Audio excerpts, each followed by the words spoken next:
Bonjour, bienvenue sur Fluent Mindset. Vous l'aurez deviné, aujourd'hui nous allons parler de la place qu'occupe la motivation dans le processus d'apprentissage. Une des expériences les plus abouties en matière d'apprentissage de la langue remonte à la fin de la Deuxième Guerre mondiale, lorsque l'armée américaine voulait enseigner à des membres de son personnel les langues parlées dans les territoires sous influence américaine. En l'espace de quelques cours, intensifs bien sûr, les apprenants firent d'énormes progrès. De même en Grande-Bretagne, des membres de la Royal Air Force furent emmenés à la prestigieuse université de Cambridge, où le russe leur fut enseigné avec beaucoup de succès. Peu importe ce que l'on peut penser des méthodes d'enseignement utilisées, ou même des raisons derrière cet apprentissage, il demeure que ces apprenants avaient un certain nombre de facteurs qui jouaient en leur faveur. Ils étaient super motivés, ils avaient soif de réussir, sans compter le fait qu'un éventuel échec serait très mal perçu. Le désir d'apprendre peut découler de plusieurs causes. Il se peut que les apprenants aiment le sujet, qu'ils soient seulement poussés par une certaine curiosité.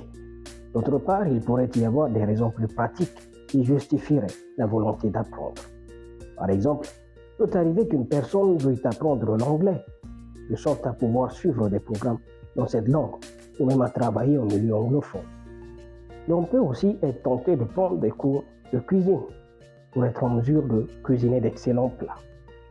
D'autres recherches menées dans la seconde moitié du XXe siècle mettent en évidence que les personnes qui apprennent une langue dans le but d'intégrer ou de comprendre la culture des natifs de cette langue étaient beaucoup plus motivées dans leur apprentissage.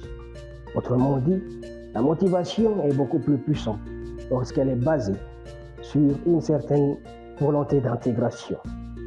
Mais peu importe le type de motivation qui anime une personne, demeure incontestable qu'un apprenant bien motivé ira plus loin qu'un autre qui ne trouve aucun intérêt dans un sujet donné.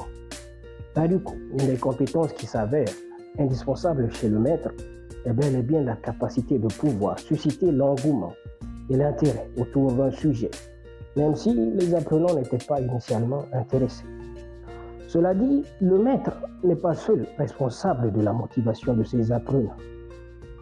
Il incombe à chacun de se faire une véritable raison quant à sa participation à un cours.